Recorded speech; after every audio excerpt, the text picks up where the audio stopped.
प्यारे बच्चों, इससे पहले वाली वीडियो में आप राम लक्ष्मण परशुराम संवाद की पहले पद्यांश का अध्ययन कर चुके हैं, उसका भावार्थ समझ चुके होंगे। और उसमें राम लक्ष्मण परशुराम संवाद में राम लक्ष्मण और परशुराम जी के बीच में क्या संवाद हुआ था उसका भी थोड़ा बहुत अध्ययन कर चुके हैं। और दूसरा पद्यांश देखते हैं। तो देखिए, सबसे पहले इसे पढ़ लेते हैं, फिर इसके बाद इसका भावार्थ समझेंगे, आखिर कहना क्या चाहते हैं इसमें लेखक। तो देखिए, लखन कहा हषि हमरे जाना, सुनहु देव सब धनुष समाना। काश हति लाभ जून धनु तोरे, देखा राम नयन के भोरे। छुअत टूट रघुपति हुनहु दोषु, मुनि बिनु काज करिय कतुरोषु। बोले चितै परशु की ओरा, रे सट सुनेहु सुभाव न मोरा। बालकु बोली बधौ नहीं तोहि, केवल मुनि जड़ जानहि मोहि। बाल ब्रह्मचारी अति कोहि, विश्व विदित क्षत्रिय कुलद्रोही। भुज बल भूमि भूप बिनु कीन्ही, विपुल बार मही देव न दीनी। सहस बाहु भुज छेद निहारा, परसु बिलोक महीप कुमारा। मातु पितहि जनि सोच बस, करसि महिष किशोर। गर्भन के अर्भक दलन, परसु मोर अति घोर। तो देखिए, इसका अध्ययन करेंगे। और इससे पहले वाले वीडियो में आपने देखा होगा कि राम लक्ष्मण और परशुराम जी के बीच में जो संवाद हुआ, और उस संवाद में परशुराम जी बहुत क्रोधित होते हैं कि जो शिव का धनुष है वो टूट जाता है और उसे रामचंद्र जी तोड़ देते हैं। और उससे क्रोधित होकर उनके बीच में जो संवाद होता है उसका अध्ययन किया है। और अब देखिए, दूसरा इसका भावार्थ समझते हैं। लखन कहा हषि हमरे जाना, अर्थात लखन मतलब लक्ष्मण जी कहते हैं मुस्कुराकर। परशुराम जी के वचनों को या बातों को सुनने के उपरांत लक्ष्मण जी मुस्कुराते हुए व्यंग्यपूर्ण कहते हैं, हंसी पूर्वक कहते हैं कि क्या कहते हैं, हमारे जानने में तो लखन कहा सी हमरे जाना, हंस कर कहते हैं कि हम जहाँ तक जानते हैं, सुनहु देव सब धनुष सुमाना। हे देव, हे मुनि, हे ऋषिवर, सुनहु देव हमने तो सुना है, हे ऋषिवर हमने तो सुना है, सब धनुष समाना। संसार में जितने धनुष हैं सब एक जैसे ही होते हैं, सब एक जैसी, सब समान ही दिखाई देते हैं, किसी में कोई फर्क नहीं नजर आता। देखिए आगे, काश हति लाभ जून धनु तोरे। फिर इस पुराने धनुष को, काश हति लाभ जून धनु तोरे, फिर इस पुराने धनुष को तोड़ने में ऐसी क्या विपदा आ पड़ी है जो आप क्रोधित होते हैं। काश हति लाभ जून धनु तोरे, इसमें यहाँ पे कहते हैं कि काश हति, इसको तोड़ने में काश हति क्या हानि और क्या लाभ है, ये तो मुझे समझ में नहीं आता। जून धनु तोड़े, इस धनुष को तोड़ने में हमारा क्या लाभ है और क्या हानि है, ये तो मुझे समझ नहीं आता। देखा राम नयन के भोरे, देखा राम ने इसे नयन के भोरे, यहाँ पर नयन के अनिकार्थी शब्द है। नयन एक मतलब आँख और एक नया भी होता है, इसका मतलब नया, न्यू।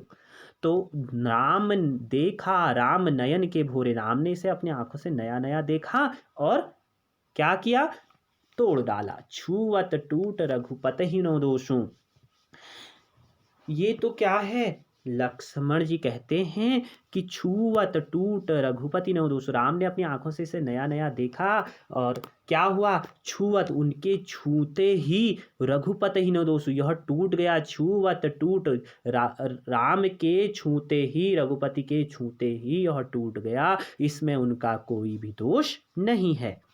मुनि बिनु काज करिय कतरोषु, हे मुनि, हे ऋषिवर, बिनु काज करे कतरोषु, आप इतने क्रोधित किस कारण से होते हैं, बिना कारण आप क्यों क्रोधित होते हैं, क्या अर्थात किस कारण से आप इतना क्रोधित होते हैं, अत्यधिक क्रोधित क्यों होते हैं। हे मुनि, हे ऋषिवर, बिना कारण के आप इतने क्रोधित क्यों होते हैं। बोले चितै परशु की ओरा, रे सट सुने सुभाव न मोरा।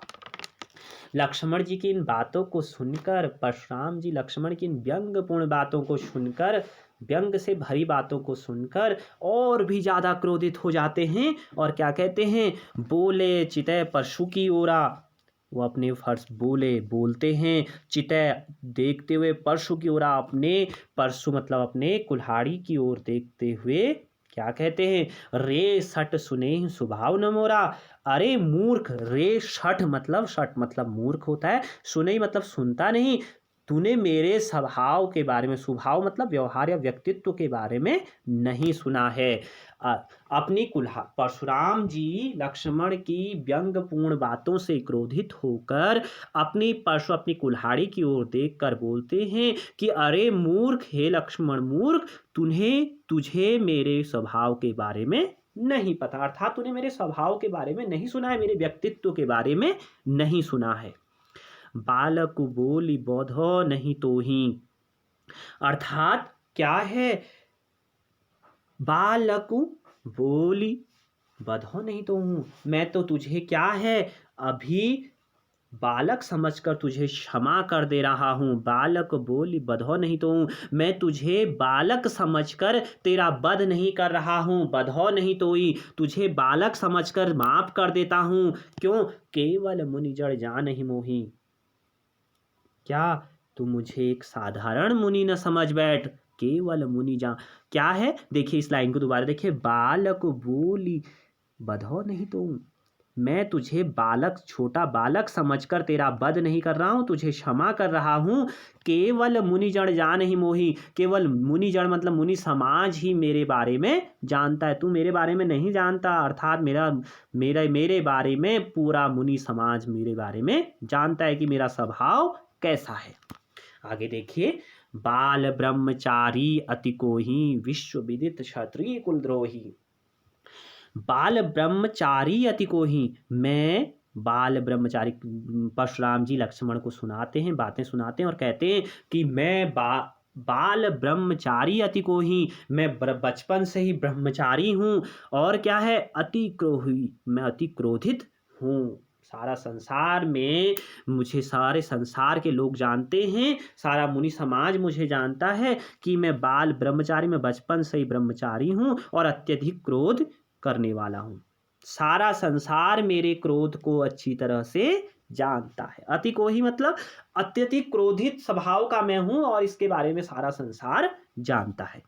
विश्व विदित क्षत्रिय कुलद्रोही, और यह भी जानता है, विश्व विदित और सारा संसार, विश्व मतलब संसार, विदित मतलब जानता है, क्षत्रिय कुलद्रोही, मैंने क्या क्या था, क्षत्रियों के कुल का नाश किया था। यह भी जानता है मैं बचपन से ही ब्रह्मचारी हूँ और मैं अत्यधिक क्रोधित स्वभाव का हूँ।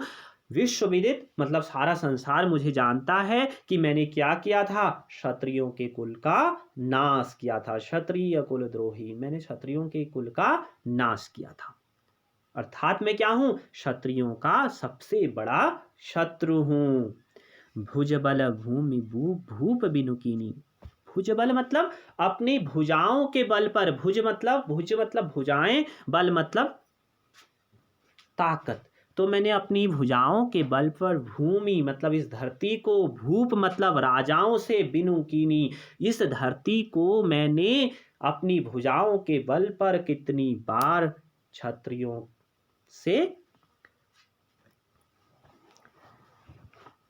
कम किया था। अर्थात क्या है कि मैंने कई बार इस पृथ्वी से क्षत्रियों का सर्वनाश किया था। विपुल बार महिदेव अनदीनी, विपुल बार मतलब अत्यधिक बार, अनेक बार, महिदेव अनदीनी, महिदेव मतलब यहाँ पे महिदेवन है मतलब ब्राह्मण से है, दीनी मतलब दिया, अर्थात मैंने कितनी बार इस पृथ्वी को जीत कर, इस धरती को जीत कर, अत्यधिक बार इस पृथ्वी को जीत कर ब्राह्मणों को दान में दिया था। तो देखिए क्या कह रहे इस लाइन में, कह रहे हैं कि मैंने अपने भुजाओं के बल पर इस भूमि को, इस धरती को कितनी बार क्षत्रियों से रहित किया था, और विपुल बार महिदेव ने दी, और इस पृथ्वी को जीतकर मैंने अत्यधिक बार, अनेक बार क्या है, ब्राह्मणों को दान में दिया है। सस बाहु भुज छेद निहारा, हे राजकुमार, हे राजकुमार लक्ष्मण, मेरे फरसे को तुम ध्यान से देख लो, सहस्त्रबाहु छेदनिहारा परशु बिलोक महीप कुमारा। अब देखिए इस लाइन को पहले देखिए, परशु बिलोक महीप कुमारा। महीप कुमारा मतलब हे राजकुमार, हे राजकुमार लक्ष्मण क्या करो, परशु बिलोक मेरे परसे को ध्यान से देख लो। परशु बिलोक से क्या करो, ध्यान से देख लो।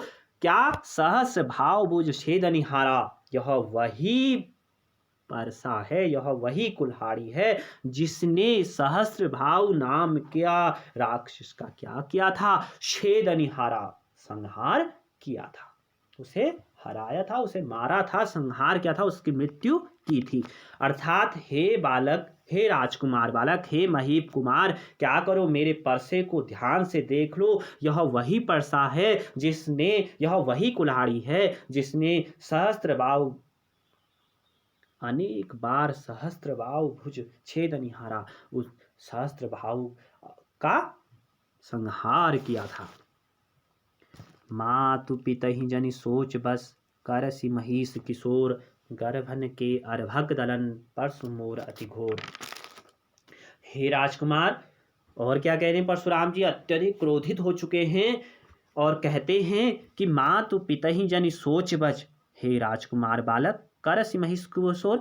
महिष किशोर मतलब हे राजकुमार बालक, तुम मुझसे भिड़ कर क्या करो, अपने माता पिता को चिंता में मत डालो। मातु पितहि जनि सोच बस, करसि महिष किशोर। हे राजकुमार बालक तुम क्या करो, तुम मुझसे भिड़कर अपने माता पिता को चिंता में मत डालो। अर्थात तुम्हारी मृत्यु निकट है, इसलिए तुम्हारे माता पिता तुम्हारे बारे में सोचने के लिए तत्पर है। गर्भन के अर्भक दलन, परशु मोर अति घोर। अर्थात मृत्यु को निमंत्रण मत दो, मेरे हाथ में वही फरसा है, परशु मोर अति घोर मतलब अत्यधिक घोर मतलब अत्यधिक भयानक यह परसा है जो मेरे हाथ में है।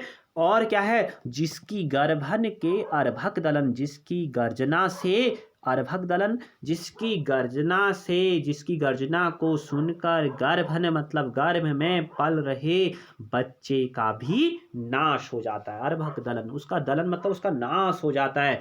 अर्थात क्या करो, हे राजकुमार बालक, तुम मुझसे भिड़कर अपने माता पिता को चिंता में मत डालो। अर्थात अभी अपनी मृत्यु को निमंत्रण मत दो। मेरे हाथ में जो फरसा देख रहे हो यह अत्यधिक भयानक है। जिसकी गर्जना को सुनकर गर्भ में पल रहे बच्चे का भी नाश होता है। इतना भयानक मेरा फरसा है, इतनी भयानक मेरी कुल्हाड़ी है, इसकी गर्जना सुनने मात्र से ही गर्भ में पल रहे बच्चे का भी क्या हो जाता है, नाश हो जाता है। तो प्यारे बच्चों, इसे ध्यान से इस वीडियो को देखें, समझें और सुने। देखिए